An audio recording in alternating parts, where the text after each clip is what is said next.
Every day, the future's getting closer. Welcome to Master the NEC, where we talk about the National Electrical Code and all things electrically related. My name is Paul Abernathy, your host, and welcome to today's podcast.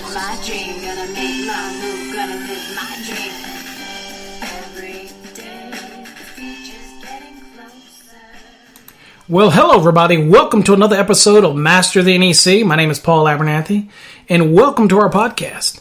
On today's episode, we are going to talk calculations. We're going to talk standard method for a one-family dwelling, and this is a companion podcast to another podcast that I will be doing on the optional method. So, the values that we talk about in this episode are going to mirror those that we talk about in the optional method.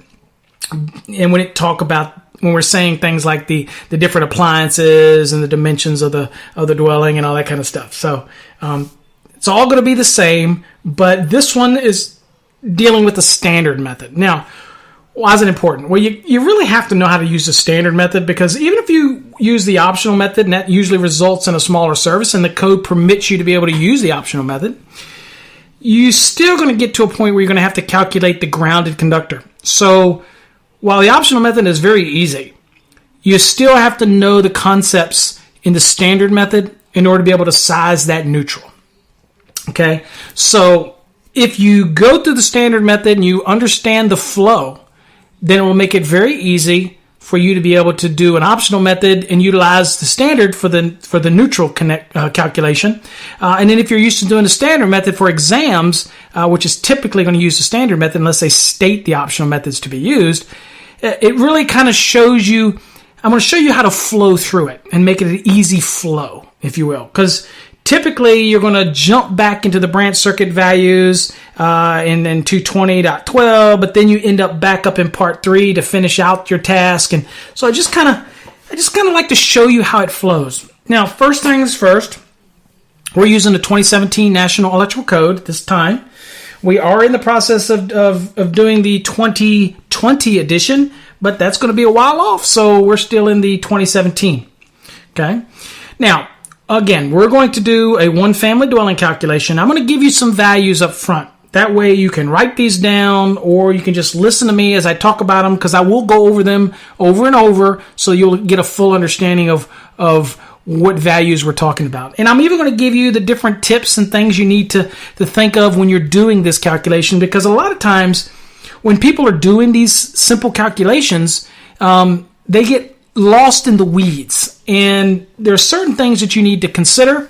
There are certain things that you have to do as far as conversions to make this as simple as possible for you, and that's the goal. You want to make it as simple as possible.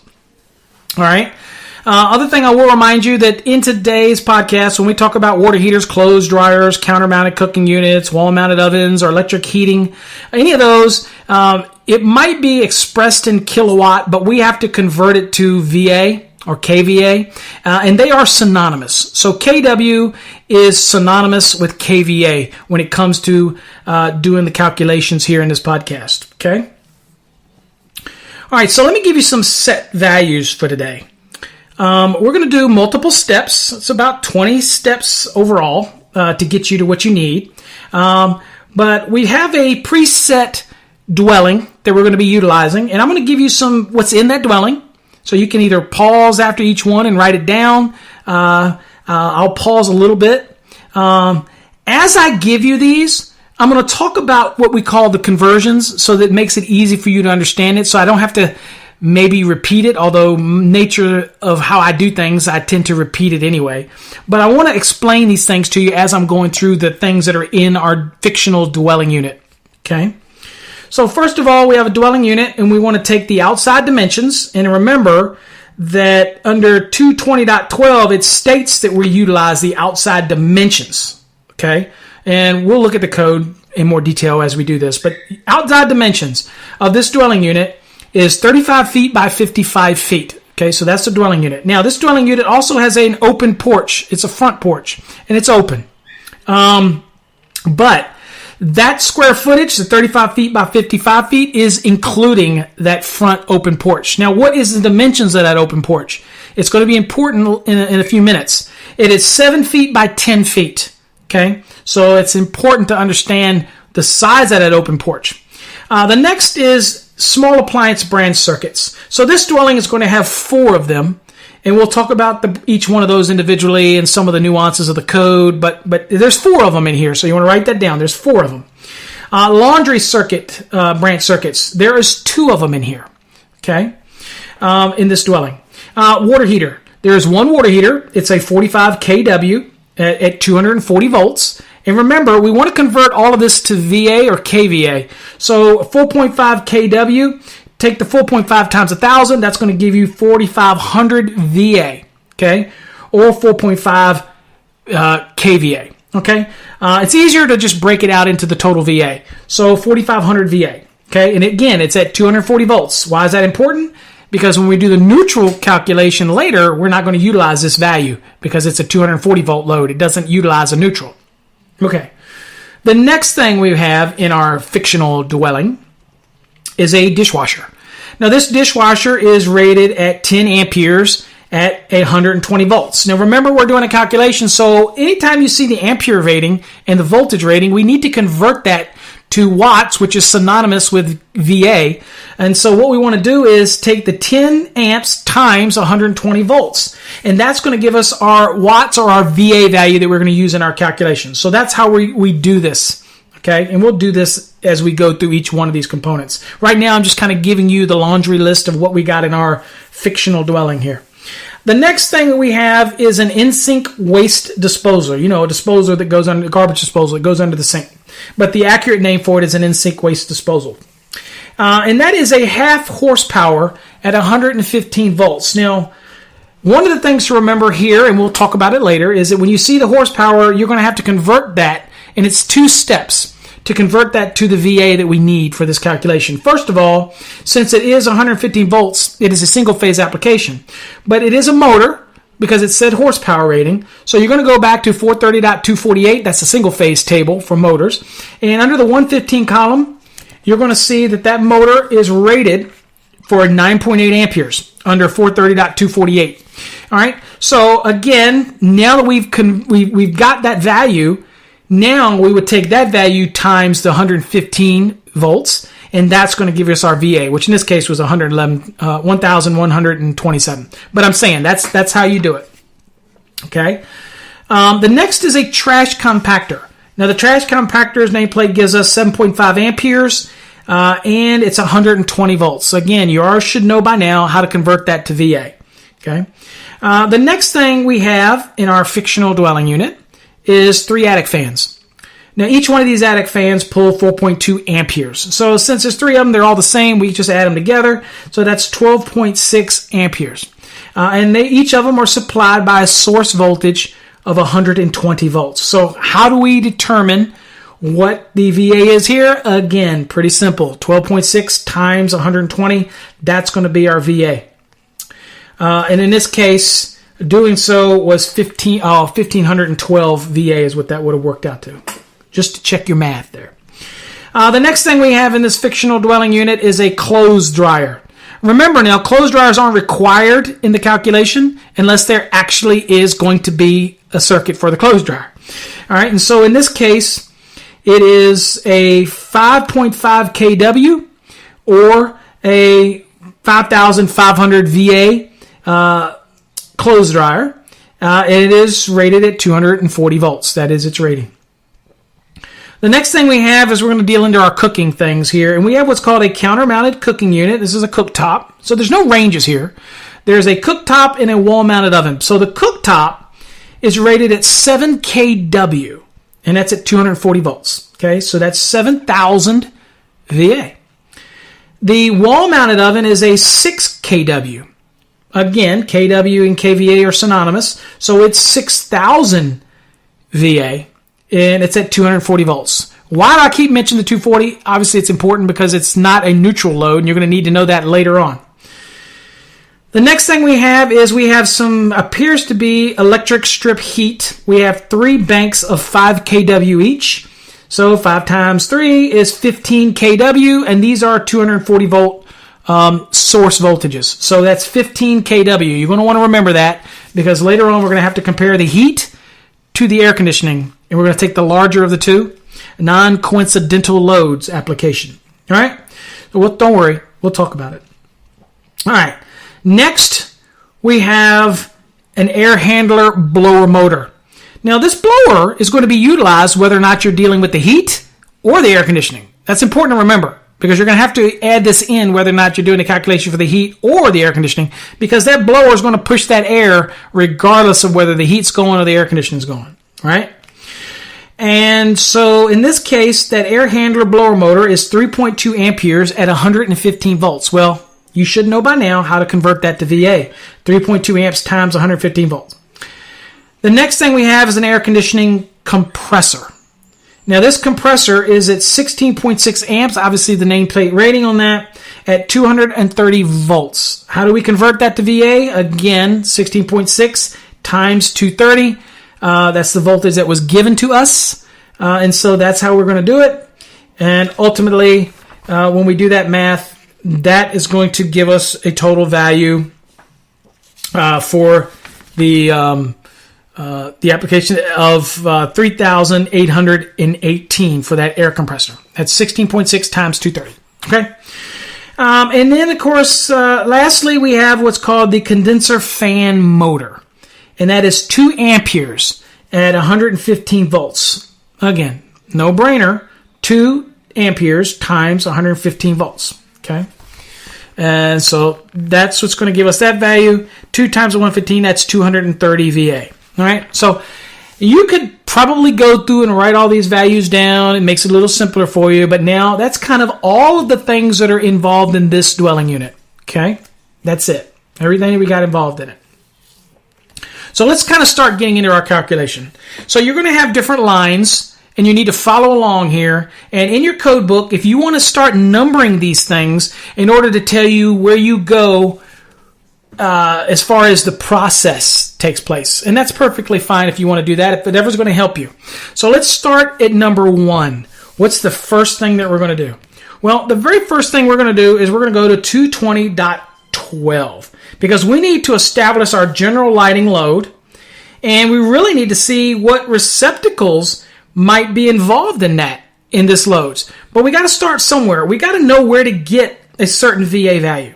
So I'm going to get my code book just like you, and I'm going to go to 220.12. All right, so now I'm at 220.12. Now, what does it say? It says lighting loads for specified occupancies. All right, well, obviously I'm a dwelling unit here, so that's my specified occupancy. So it says the unit load of not less than that specified in table 220.12 for occupancy specified shall constitute the minimum lighting load. Okay. Also, it goes on to say, and we'll go look at table 220.12 in a minute, it says the floor area of each floor shall be calculated from the outside dimensions of the building, the dwelling unit, or other area that's involved. So in our case, it was 35 by 55. And we said we had this open porch. Well, if you read a little further, it says, well, also, just so you know, it says for dwelling units, the calculated floor area shall not include open porches, garages, or unused or unfinished spaces not adaptable for future use. Now, what does that mean? Well, it means that if I have an open porch and I originally added that into my total overall outside dimension, then I'm going to have to take that off. Same with the garage. If I have any spacing that is in this dwelling that is unused or is unfinished, and it's not really adaptable for future use, then I don't use that either in my equation. So I would have to take that out as well. That kind of a good example of that might be an attic space that is not adaptable for future use. It doesn't meet the building code's requirements to be able to be used for this adaptable future use. It might be there, but it's not going to essentially take up any load requirements because it's not really adaptable for that future use. Okay? So keep that in mind. Now, an unfinished basement is adaptable for future use. Okay? Keeping that in mind. All right? last thing you'd want to do is do a calculation and not finish the basement off, size a service, and later come and finish the basement off, and now your service isn't sized right. That would be really a brain burner there, wouldn't it? All right, so now let's keep on going. It said to go to table 220.12. So we kind of got the understanding. We know the dimensions. We saw that earlier. So let's go down and see what this table says. All right, now this table, 220.12, is the general lighting. And you notice that it has banks and barbershops, churches, warehouse. It's got everything. Office buildings and every goody-goody. Notice here that it says dwelling unit. And it has a little A beside it. Okay? And you're just thinking, okay, well, what does that A mean? Well, we'll deal with that A in a second. So since it's a dwelling unit, you're going to go to the right and you see load units. Now, we generally deal in volt amperes per square foot. Okay? There's a volt amperes for square meter, but we deal in volt amperes per square foot. In fact, I don't think I've ever done it in the volt amperes meter squared. Yeah, I've never done it. Anyway, so it's volt amperes by square foot, and you'll come down and you'll notice that the dwelling unit one is 3 VA. Okay? 3 VA for the dwelling unit. Now, that's what we're going to use in our equation. Now, what does this little A mean? Well, if you go to the bottom of this table, you'll see a note that says C220.14J.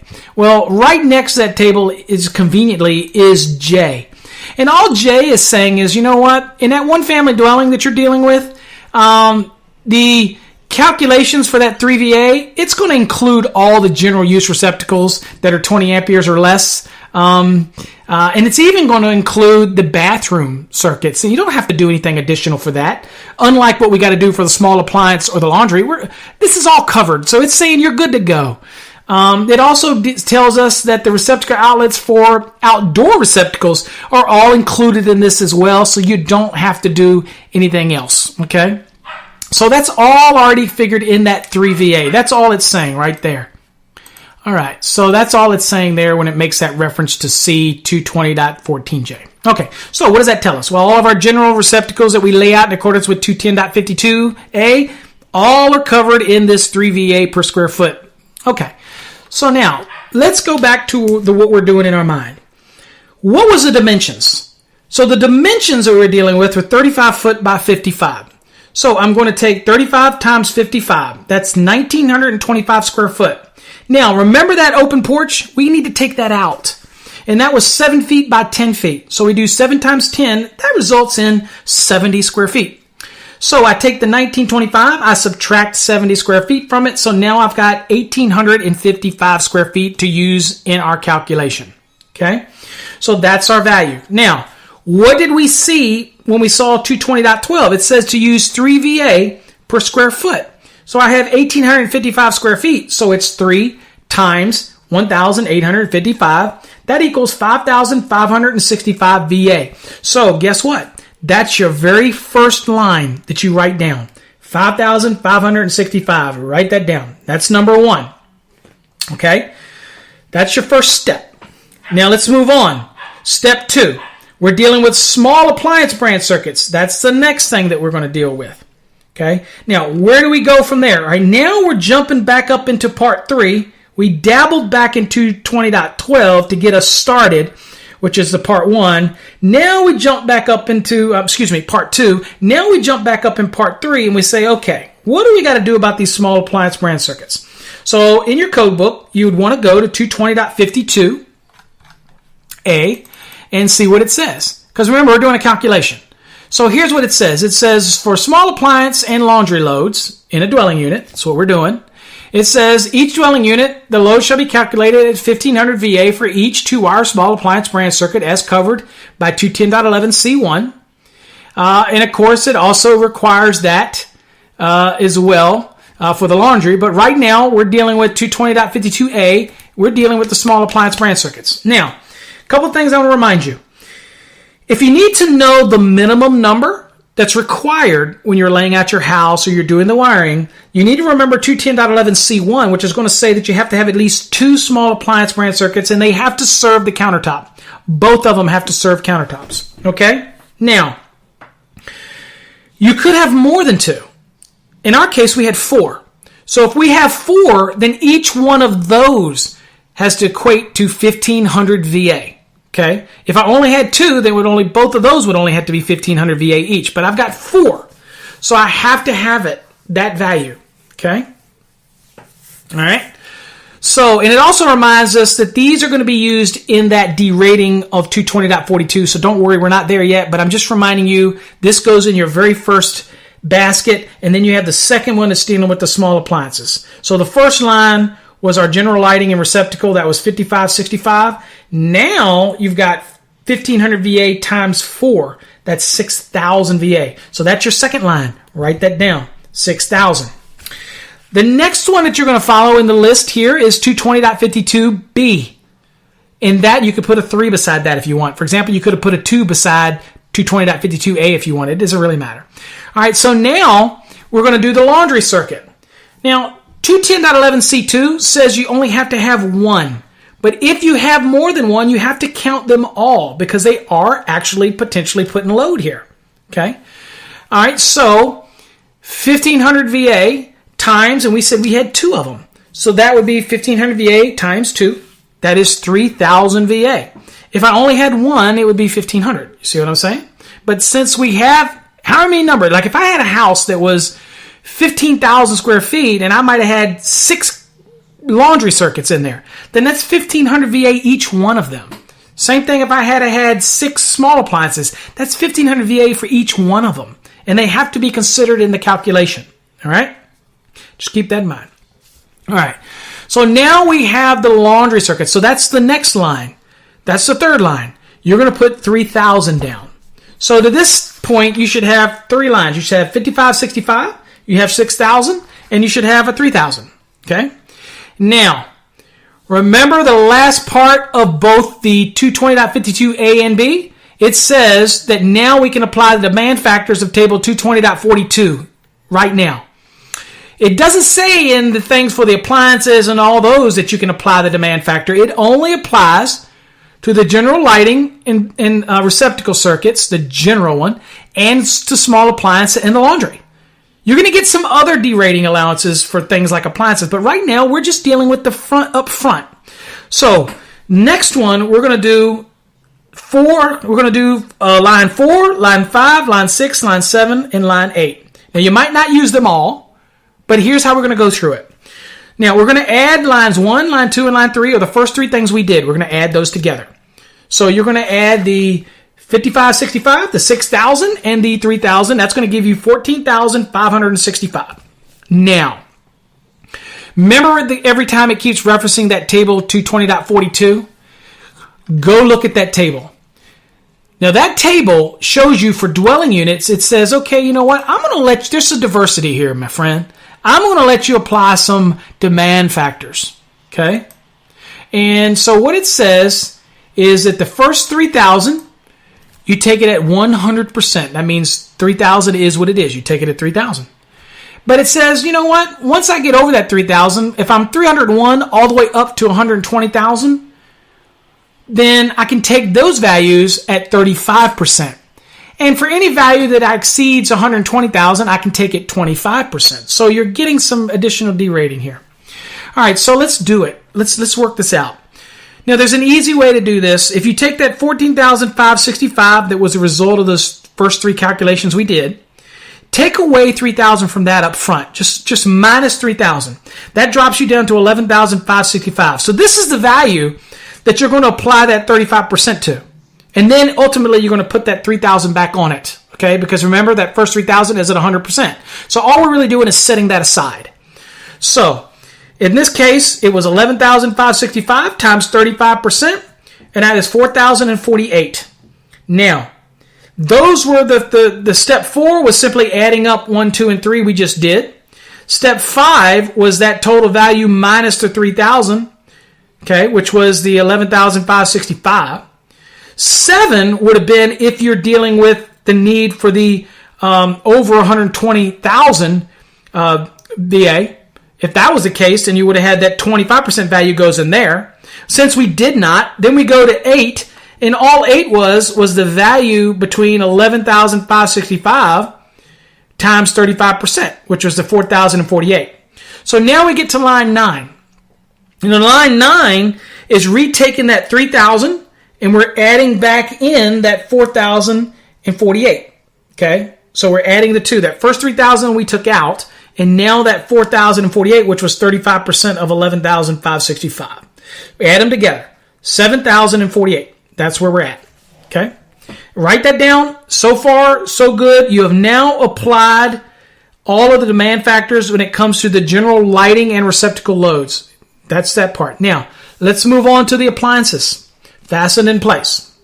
Now, in our case here, you simply follow the process down, and now you're going to go down to 220.53.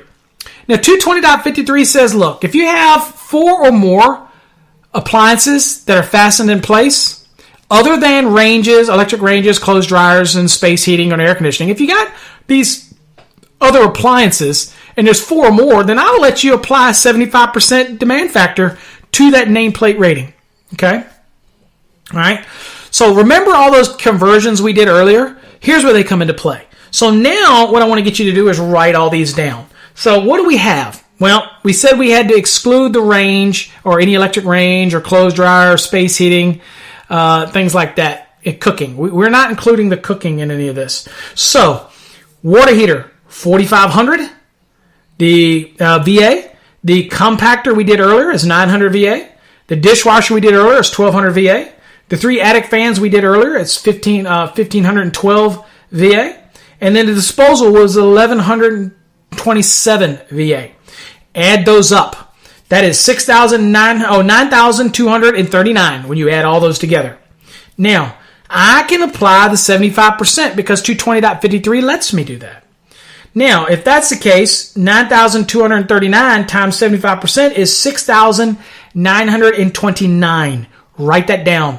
That's your line number 10. That is your fixed in place appliances calculation. Write that down. All right. The next line is 11. And incidentally, if you're not following the lines totally, that's okay. As long as you understand the concept of how it flows. The next thing is a clothes dryer. Again, remember that clothes dryers aren't required in a load calculation, but if they're in your calculation or there is going to be one in there, then you have to account for it. In this case, we do, because we said there was a 5,500 VA one or a 5.5 kW clothes dryer that we're dealing with. So, in this application, we're going to do the value. Now remember, it needs to be at least 5,000 watts or whichever is larger. In our case, 5,500 is larger, so that's what we're going to go with. But it can't be less than 5,000, so keep that in mind if it's in the equation. If there's a dryer involved, clothes dryer involved, I should say.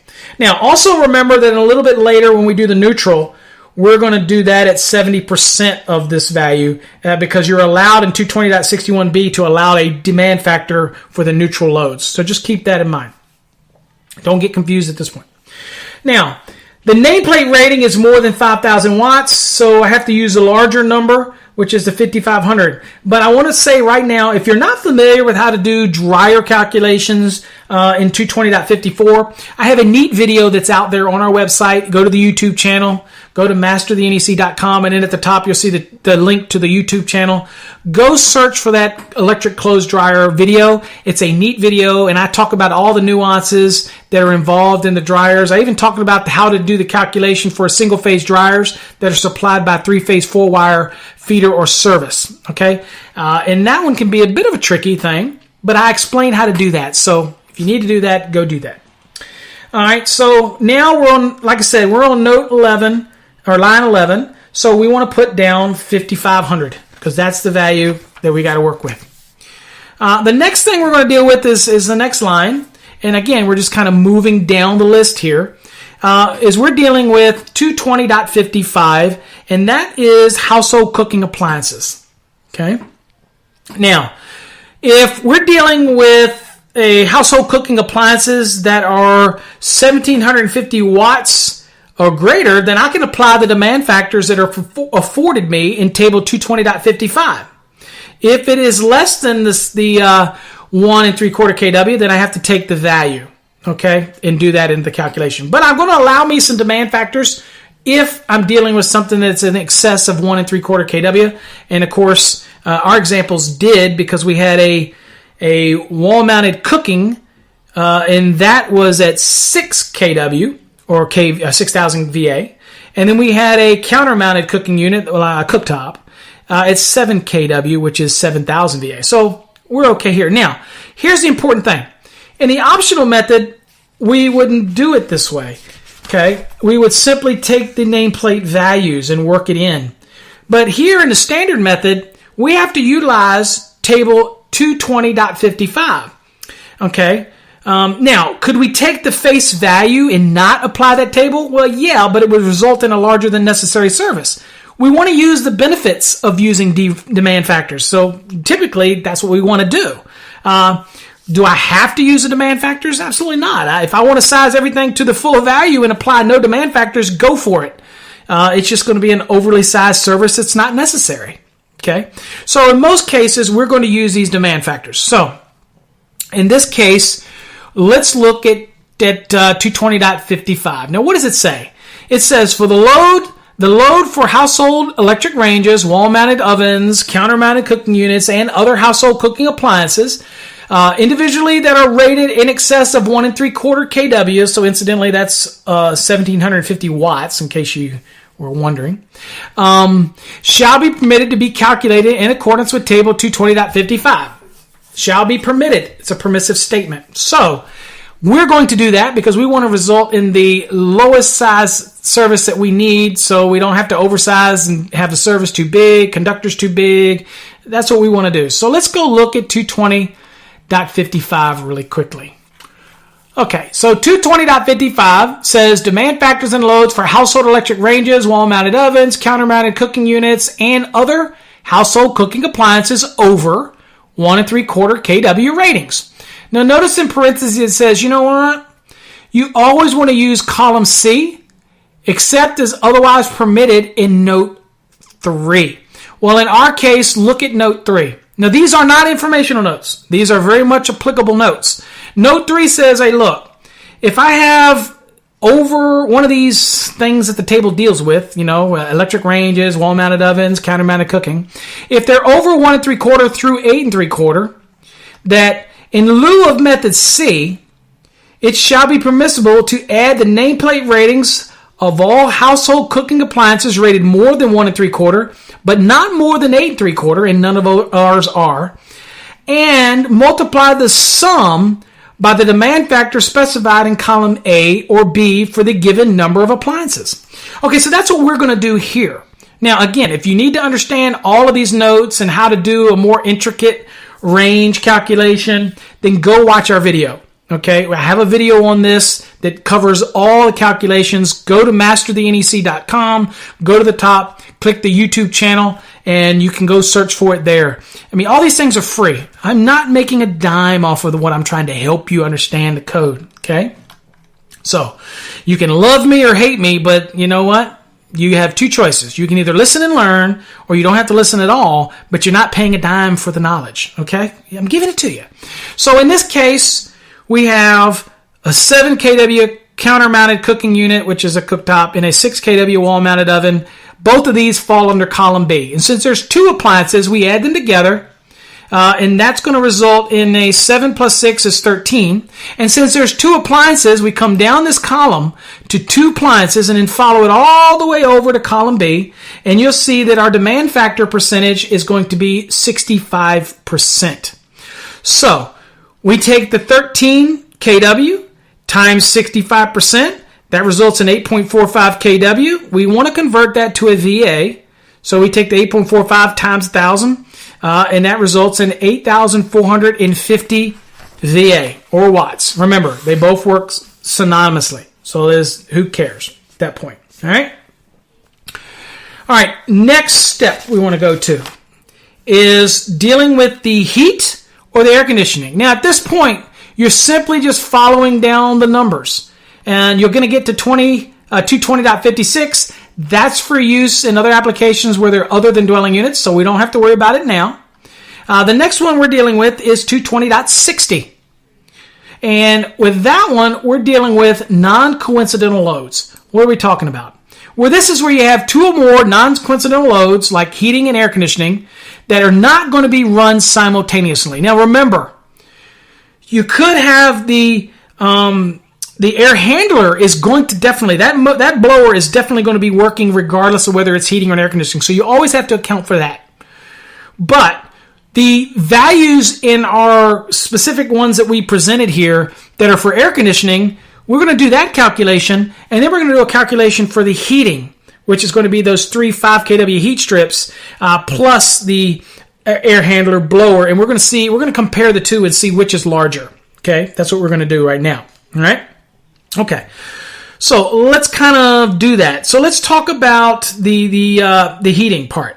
So I have an air handler. We've already kind of gone through this. We had to convert this to a VA. So that was the 3.2 amperes times 115 volts. That is 368 VA. We're going to add that to the 15 kW, which is the electric heat. All right. And so that resulted in 15,368. So you're going to write that down, because now we got to look at the air conditioning, see which is larger. Well, if you got a lot of experience, you already know which one's larger, but we're going to do the math. So in the values that we gave you up front, we told you there was an air conditioning compressor, there was a condensing fan motor, and of course we have that blower motor that's in the air handler, which is going to be considered for both of them here. So at the air conditioning unit compressor was 16.6 amps times 230 volts, because that's the values that I gave you. That is 3,818 VA. Now we have the condenser motor at 2 amps times 115 volts is going to be 230 VA. It's not looking good for the air conditioning. And then we have that blower motor. We already did that at 3.2 times 115, and that was 368 VA. We add that to it. So that comes up to a whopping combined load of 4,416. Well, 4,416 is quite a bit less than 15,368 for the heat. So we get to take the AC and omit it. So we get rid of that. All right. So what do you write down? You write down for line 13, if you're going by the numbers here, you write 15,368. That's the value you're going to use when we start adding these things up. Okay? All right. The next thing you want to deal with, we're dealing with 220.50. Now, 220.50 in our application is going to, because we're dealing with the largest motor here, and since, you know what? Since the largest motor, typically the largest motor is going to be the air conditioning compressor. But if the air conditioning load has been omitted, so I've omitted all that used, then I want to go with what would be typically the second largest motor in our case. And in this case, it's going to be that in-sink waste disposal. That's going to be the second largest, because we kind of omitted all of the applications of the air conditioning. So why would we add that in? It's irrelevant. The heat's more than that anyway. So we go to the second largest in this case. And in this case, it's that half horsepower in-sink disposal, which was a 1,127 VA. Okay, so what does it say here? It says motor loads shall be calculated in accordance with 430.24. So real quick, I want to go and show you what that means. So let's go to 430.24. I'm going to do it now along with you. If you're following along, if not, you're just listening. It's all good. And what does it say? It says servo motors or a motor or other loads. All right, so we're dealing motor and other loads. It says 125% of the full load current rating of the highest motor as determined by 430.68. Well, in our case, we did all the equation, but the only thing that we're lacking is that additional 25%. That's what we didn't equate. So what we're going to do is we're going to add that additional 25% onto it, and that's what we're talking about here. So we took the 1,127 times 25%. That results in a 282 additional VA that we want to add. So that was going to be your next line. That would be 282. Okay? So at this point, you should have, let's see, you've got 7,048, which was the general lighting and receptacle loads. You should have 6,929, which is our fastened in place appliance loads. That's 2. You should have our clothes dryer at 5,500. That's 3. You should have our household cooking appliances at 8,450. We're good there. You should have the larger between the heat and air conditioning, which was 15,368. We got that. We got to omit the air conditioning because it was smaller.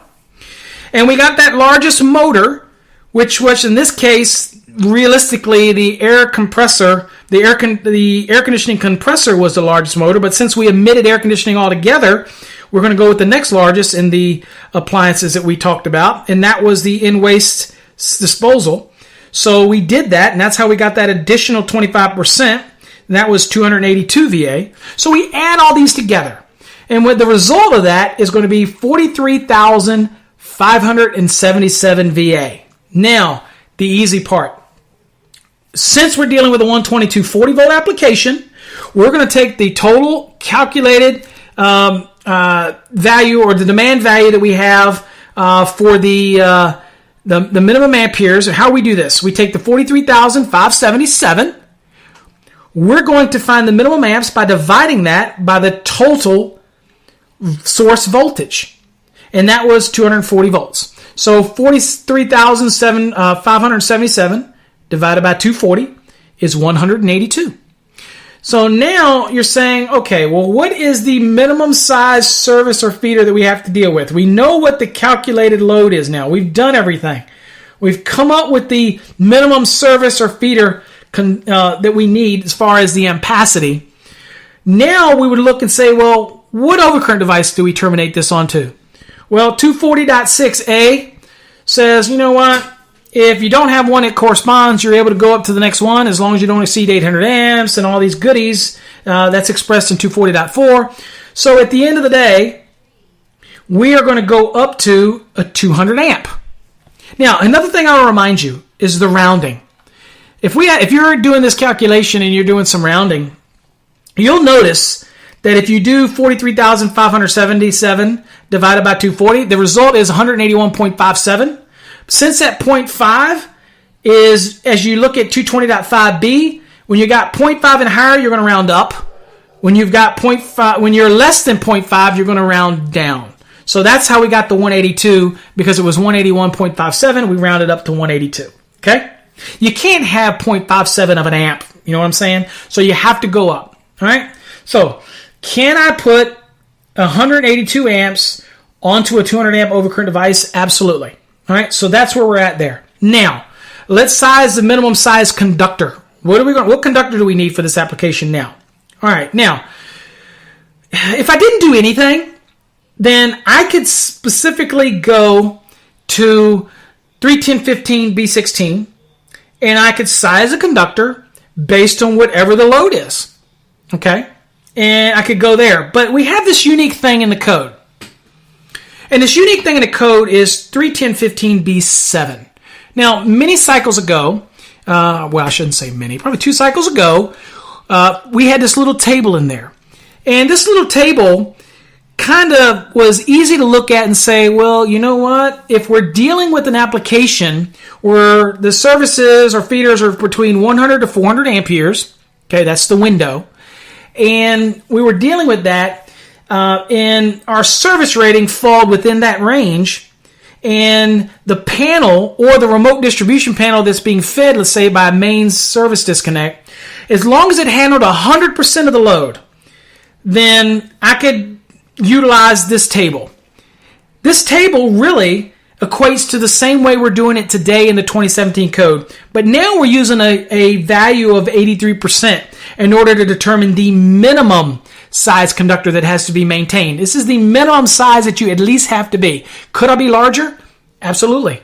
But this is the minimum size that you have to have. So let's kind of walk you through it. So it's really going to be the same thing when we're dealing with feeders, but we're going to talk services. So we're dealing with 31015B7.1, and it says for a service rated 100 through 400 amps, the service conductors that are actually supplying 100% of the entire load that's actually associated with this dwelling unit, then we're allowed to use this allowance in 31015B7.1 if we want to do that.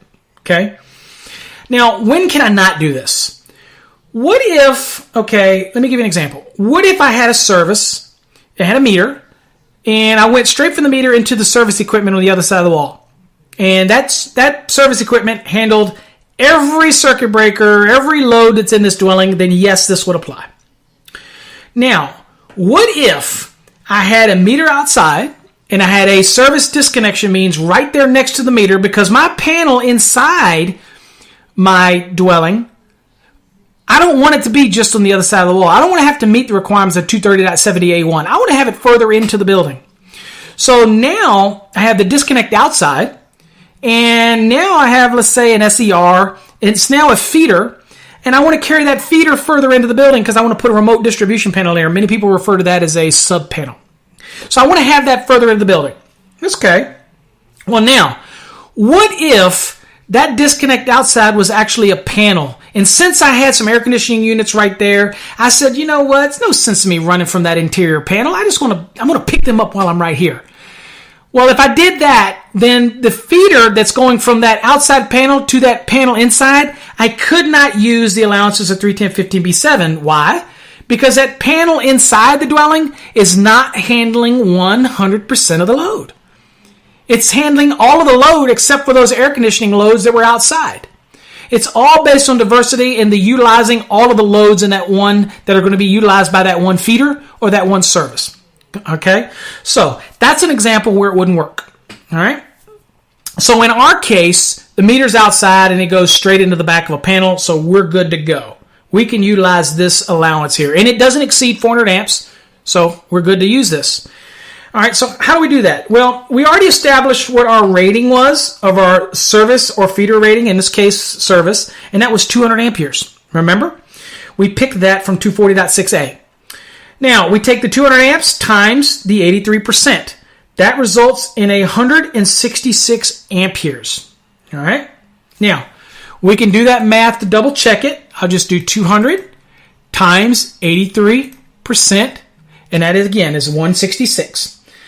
Now, what we're doing is, since we're over 100 and we don't want to rehash all the rules that are in 110.14c, I'm going to remind you to go watch our derating demystified video where I explain all the stuff about terminal limitations and whatnot. For simplicity, since if we're under 100 amps, we're at the 60-degree column. If we're over 100, we're at the 75-degree column. Since we're not talking about any adjustment and corrections here based to ambient temperatures or the number of current carrying conductors that are in excess of 3, then I don't have to worry about going to the 90-degree column and apply adjustment and corrections, ultimately making sure that we don't exceed the value in the 75-degree column. If any of that is confusing to you, you need to go watch my video on derating demystified. We're going to assume you understand it. We're going to keep it very simple here. You're going to go to the 75-degree column because it is over 100 amperes. Okay? So we're going to be in the 75-degree column. Now, also, if you're on an exam, you're going to always assume copper unless expressed otherwise. So in this case, what the size would be for copper? So, since we know that we got 166 amps by utilizing 310.15b7, now we're going to go to 310.15b16, which is the ampacity values, and we're going to see what conductor under the 75-degree column, based on our limitations in 110.14c, which again, go watch that video, and see what we need. So I'm going to do that with you, or I'm going to do it and you can just listen along. How about that? All right, so I'm going to go to 310.15b16, and I'm going to look under the 75-degree column, and I'm going to find me, and we'll just assume here that we're using THHN, THWN-2, whatever, and so we're good to go. And so I'm going down this column, and I'm looking for a conductor that's good for 166 amps. Well, it looks to me like I need a 2-aught because the 1-aught's not going to work. That's 150. So we got to go to the 175 amp conductor, which is a 2-aught, and that will easily handle the 166. So that's a minimum size conductor at this point. Now, what if we're dealing with aluminum? Same scenario, I just jump to the right and go over to the aluminum column. Again, stay in the 75-degree column because of our terminal limitations. I do not know of any terminals on a typical 1 and 2 family panel that would be rated for 90. They're going to be at least 75 or 60, probably both. But since you're over 100, you're going to utilize the 75. Okay, don't make this more complicated. Trust me. Go watch my video. All right, so in the 75-degree column, what do I need to handle 166 amps? Well, it looks like it would be a 4-aught, which is good for 180. So that 180 is going to be adequate. So the minimum size conductor I need is either a 2-aught copper or a 1-aught aluminum. That's where we're at. Okay? Now, incidentally, what's step next is what ends up being probably the most complicated for people, but it really shouldn't be. It is now we're going to size the neutral conductor. Now, you know what? You could cheat. And what I mean by cheating is if you buy an SER, an SEU, then probably the grounded conductor or the neutral conductor in our case here is already going to be adequately sized because it's going to be sized based on UL 854 and it's probably going to be okay. But it's really important if you're doing a nipple between the two or whatever, and you need to know how to size that neutral conductor. So I'm going to show you how to do it. It's not complicated. All right. Now, a couple things we want to keep into mind. Remember that we had that water heater. There's no neutral. Remember that. All of the fastened in place appliances that we talked about, we're going to look at here in a second. They do have a grounded conductor connect to them, so they got to be included in here. That was the significance of me telling you the different voltages. All right.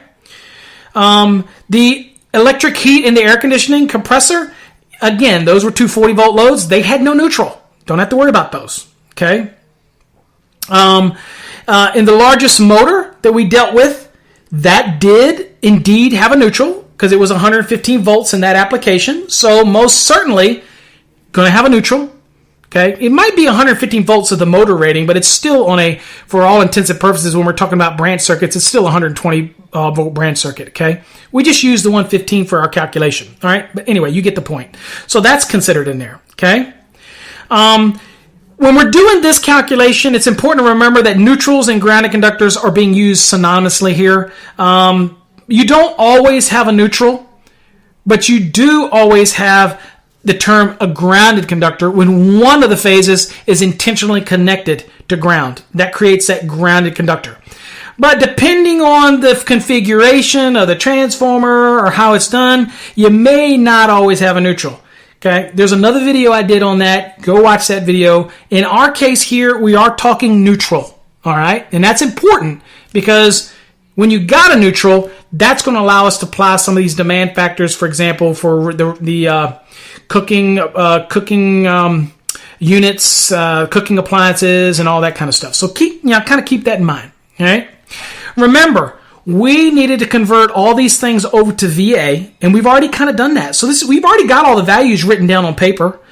Some of them we are going to take now at 70%, but you already have all these values written down. Okay, so no need to stress it. All right.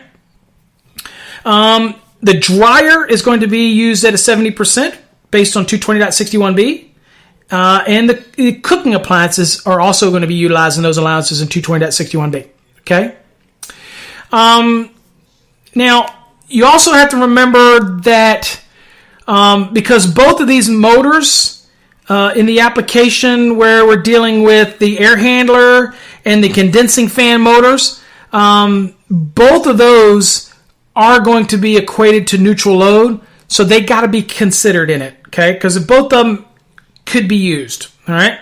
So they have to be considered in the valuation, all right? So let's kind of go through this, if you will.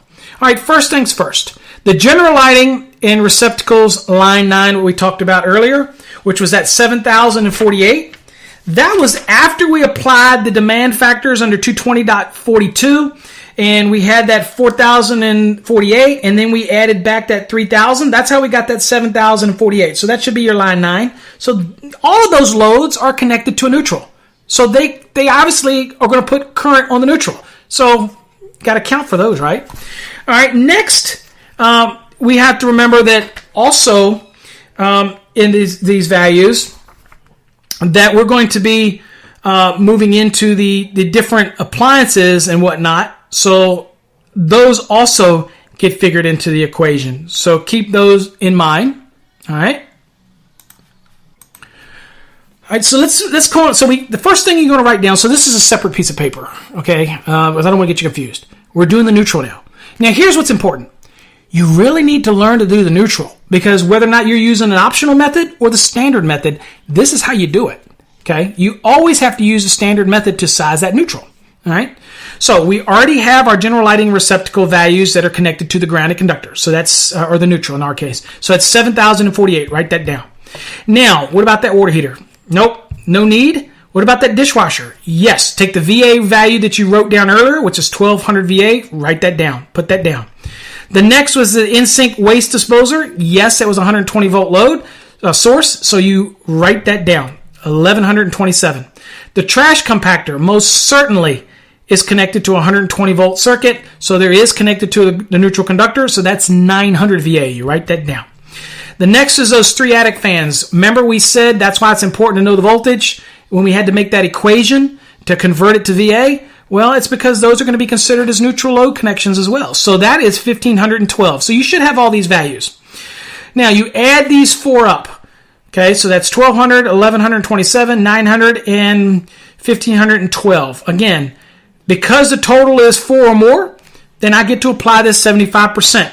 So I take that 4,739 times 75%, and that is 3,554. Write that number down. That's your neutral value for these fixed appliances. Write it down. So at this point, you should have 7,048 and 3,554. What's next? What about the clothes dryer? Well, we take that clothes dryer, which was 5,500, and we do that times 70%. And that is 3,850. Now, where did we get the 70%? Remember what I said in 220.61? That's what allows you in B to allow me in this application to utilize 70%. Okay? So that's how I did it. So I add that number here to our list. So I add 3,850. The next thing we want to knock out is the cooking appliances. Okay? So what do we do here? Well, we get to apply those at 70% as well. So that was 8,450. Remember you had that earlier? You're going to take that value and do that at 70%. It's pretty simple. You already did the values. So what does that equal? 5,915. You write that down. Now, what about that electric heat? Don't worry about it because it's 240 volt. What about that air conditioner compressor? You don't worry about that. That's 240 volts. In our case, was 230, but still. 230, the motor rating. The 240 is the actual circuit. Now, what about that air handler? Remember, that is going to take place. That is connected to 120 volts. That's going to work both AC or heat. Doesn't matter. So you have to account for that. So remember the value we did earlier, the VA? That was 368 VA. You remember how we got that? Hopefully you do. If you don't, you need to go back and listen because we're pretty into this by now. All right, so I write that down on my list, 368 VA. Remember, it's taking the amps times the voltage. That's how you get the VA. The next was that condenser fan motor, okay? And that is going to be added into the equation because both of these motors are going to be energized simultaneously. So you have to add their contributed neutral load. So this condensing fan motor, I believe, was 2 amps. So 2 times, and I'm trying to remember what it was. Again, bear with me. Condenser fan motor, it was 2 amps times 115 volts. So that was 282 amps. VA, excuse me. So you add that in. So what you should have by now is 7,048, 3,554, 3,850, 5,915, 368, 230, and 282. Okay? Now, what is that 282 from? Remember, that's that largest motor. We had to also add in that 25% additional because it is connected to the grounded neutral conductor. Okay? So you should have all these values here. Okay? So that results in 21,249 if you added them all together. So you do the same thing you did before for the ungrounded conductors. We take this 21,247 and we're going to divide that by 240 volts, and that's going to result in 89 amperes. Okay? So let's go on and do that. I'll do it myself just so we know. So it's 21,247 divided by 240. Oops, hold on. I didn't clear everything. It's another thing. Depending on what calculator you're using, I'm using the one on the computer to do this. Double check your math always. Okay, so the 21,247 divided by 240 was 88.529. Since that's a 0.5, we're rounding it up to 80 to 89. Okay, so since we're dealing with that, the first thing that we need to understand is we have to be able to size this neutral conductor based on the load in the calculation. And that's depicted in 215.2, 230.42, and 220.61. That gives us kind of that guidance that says, you know what, guys, you have to size this neutral to be able to handle this specific calculated type of load. Okay, well, we've done that. There's also something in 250.24C1 that says, you know what? That grounded conductor cannot be smaller than what's given in table 250.102C1. Okay, so we got two things to look at here. It can't be smaller than what's given in that table, but we have to size it to be able to handle the 89 amperes. So the first thing that I typically will do is I want to go and look at the allowance under 310.15 B16 and see what conductor would I need for 89 amps. All right, so I'm at that table, and if I'm dealing with copper and I have 89 amps, then I'm going to want a 3 gauge copper. If I'm dealing with aluminum and I need 89 amps, then I've got a 2 gauge aluminum. Remember, we're staying under the 75 degrees C, okay, in his applications. All right, now, you might say, well, don't I need to fall back under the 60? Well, in our case, we said the actual conductors were rated THHN, THWN-2, whatever, and the terminals and everything is rated for that. So we're doing them at 75, and that would be the value that we would use for that, okay? And we're using 75 degrees C for this application. All right, so it could be a 3 copper or 2 aluminum. Now, remember what I said? 250.24C1 says, you know what? You better make sure that grounded conductor is not smaller than what's required in table 250.102C1. So we have to go check ourselves and look at what it says. All right, so at that point, let's go on and do it. We'll go to 250.102C1, and you'll see the heading of that table says grounded conductor. So let's look at it. All right, so this is all based on the size of the ungrounded conductor. So in our case, we had already sized that ungrounded conductor, and it was a 2-aught aluminum, or 4-aught aluminum or 2-aught copper.